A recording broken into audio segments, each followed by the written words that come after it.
Hello everyone, welcome back to Mishra kitchen. ನಾನಿವತ್ತು ಸಿಂಪಲ್ಲಾಗಿ ಒಂದು ಜೋಳಕಾಯಿ ಪಲ್ಯ ಅಥವಾ ಗೋರಿಕಾಯಿ ಪಲ್ಯ ಅಂತಾರಲ್ಲ ಅದನ್ನು ಮಾಡೋದನ್ನು ತೋರಿಸ್ಕೊಡ್ತಾ ಇದ್ದೇನೆ.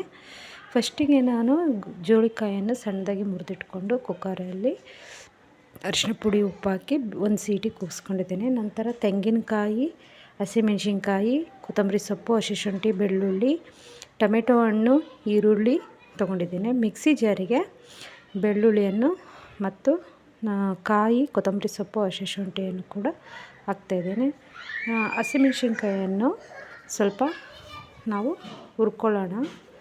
ಅದು ಎಣ್ಣೆಯಲ್ಲಿ ಸ್ವಲ್ಪ ಫ್ರೈ ಆಗಲಿ, ಇಲ್ಲಾಂದರೆ ಹಸಿ ವಾಸನೆ ಹಾಗೇ ಇರುತ್ತೆ. ಅದಕ್ಕೋಸ್ಕರ ಹುರ್ಕೊಳ್ತಾ ಇದ್ದೀನಿ. ನಾನು ಒಂದು 6-7 ತೊಗೊಂಡಿದ್ದೀನಿ ನಾನು ಹಸಿಮೆಣಸಿನ್ಕಾಯಿ. ನಿಮಗೆ ಎಷ್ಟು ನೋಡಿ ಖಾರಕ್ಕೆ ಬೇಕಾಗುವಷ್ಟು ತಗೊಳ್ಳಿ.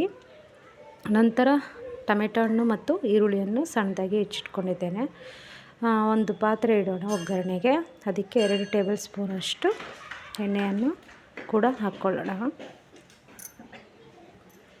ನಂತರ ಎಣ್ಣೆ ಕಾದ ನಂತರ ಸಾಸಿವೆ, ಜೀರಿಗೆಯನ್ನು ಕೂಡ ಹಾಕ್ಕೊಳ್ಳೋಣ.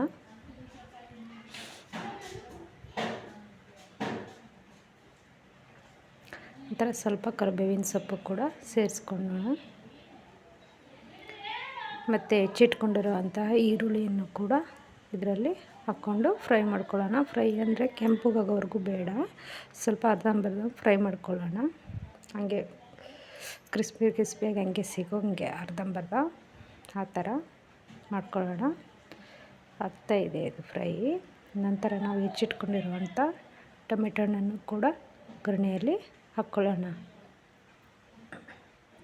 ಒಗ್ಗರಣೆಯಲ್ಲಿ ಹಾಕ್ಕೊಂಡು ಅದನ್ನು ಕೂಡ ಎಣ್ಣೆಯಲ್ಲಿ ಸ್ವಲ್ಪ ಬಾಡಿಸ್ಕೊಳ್ಳೋಣ.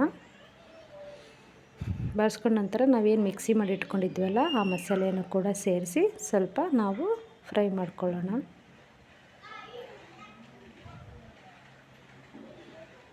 ನೋಡಿ, ಈ ರೀತಿಯಾಗಿ ಸ್ವಲ್ಪ ನೀರು ಹಾಕ್ಕೊಳ್ಳಿ. ನಂತರ ಸ್ವಲ್ಪ ನಾನು ಸಾಂಬಾರು ಪುಡಿಯನ್ನು ಹಾಕಿದ್ದೀನಿ, ಒಂದು ಅರ್ಧ ಟೇಬಲ್ ಸ್ಪೂನ್ ಅಷ್ಟೇ ಹಾಕಿದ್ದೀನಿ. ಮತ್ತು ರುಚಿಗೆ ತಕ್ಕಷ್ಟು ಉಪ್ಪು ಕೂಡ ಹಾಕ್ಕೊತಾ ಇದ್ದೀನಿ. ನಾವು ಫಸ್ಟಿಗೆ ಗೋರಿಕಾಯಿ ಇದು ಬೇಯಿಸೋಕ್ಕೆ ಇಟ್ಟಿದ್ವಲ್ಲ ಅದರಲ್ಲಿ ಸ್ವಲ್ಪ ಹಾಕಿದ್ವಿ, ಅದಕ್ಕೋಸ್ಕರ ನೋಡಿ ಹಾಕ್ಕೊಳ್ಳಿ ಉಪ್ಪನ್ನು.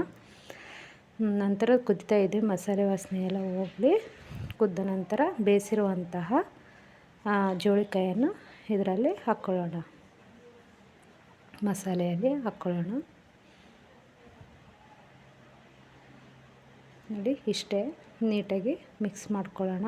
ಆಲ್ರೆಡಿ ಬೆಂದಿದೆ ಇದು, ಭಾಳ ಹೊತ್ತೇನು ಬೇಯಿಸೋದು ಬೇಕಾಗಿಲ್ಲ, ಒಂದೇ ಒಂದು ನಿಮಿಷ ಅಷ್ಟೇ ಸಾಕು. ನೋಡಿ, ಈ ರೀತಿಯಾಗಾದರೆ ಸಾಕು. ನೋಡಿ, ರೆಡಿ ಆಯಿತು ಜೋಳಿಕಾಯಿ ಪಲ್ಯ, ಬಿಸಿ ಬಿಸಿ ಚಪಾತಿಯೊಂದಿಗೆ. ಹೇಗಿದೆ ಅಂತ ಹೇಳಿ ಫ್ರೆಂಡ್. ಬಾಯ್.